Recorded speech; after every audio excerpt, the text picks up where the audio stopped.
How are you. तो एक latest update तुम्हारे सामने आछे। तो जगदीप धनकर भाइस प्रेसिडेंट अफ इंडिया तिनी रेजिगनेशन दें। तो रेजिगनेशन दिलें राष्ट्रपतिर काछे। तो ये पोस्टटी भाइस प्रेसिडेंट जो पोस्टटी भैकेंट छिलो।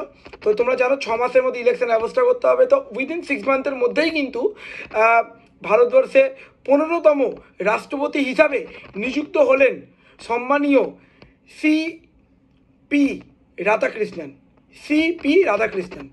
तो खूब गुरुत्वपूर्ण एबारे कन्स्टिट्यूशनल प्रोविजन जो तुम देखो पार्ट 5 यूनियन एर मध्य तुम देखो 63 থেকে 71 63 থেকে 71 71 आर्टिकल मूलत उपराष्ट्रपति रिलेटेड और 66 তোমরা জানো এখানে কিন্তু খুব গুরুত্বপূর্ণ ইনফরমেশন হলো আর্টিকেল 66 যেটা বলছে যে ভাইস প্রেসিডেন্টকে ইলেক্ট করে একটা ইলেকট্রাল কলেজ কারা কারা থাকবেন।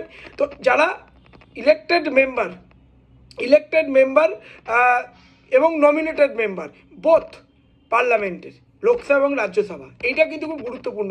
রাষ্ট্রপতি ইলেকশনের ক্ষেত্রে কিন্তু ইলেক্টেড মেম্বাররা পার্টিসিপেট করেন অবশ্যই সেক্ষেত্রে রাজ্য বিধানসভা ঠিক আছে এবং লোকসভা এবং যারা ইলেক্টেড নমিনেটেড মেম্বারদের কিন্তু কোনো পার্টিসিপেট ছিল না।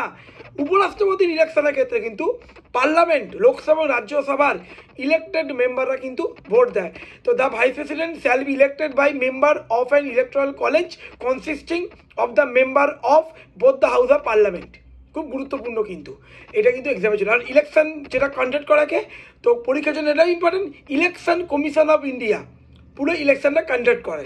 তো ইলেকশন কমিশনের আর্টিকেল কত? ইলেকশন কমিশন অফ ইন্ডিয়া সাংবিধানিক প্রতিষ্ঠান। তো পার্ট 15 ঠিক আছে পার্ট 15। তো এইগুলো খুব গুরুত্বপূর্ণ। তো অবশ্যই এক্সামের পয়েন্ট অফ ভিউ থেকে গুরুত্বপূর্ণ। তো চ্যানেলটি লাইক করো, শেয়ার করো, সাবস্ক্রাইব করো।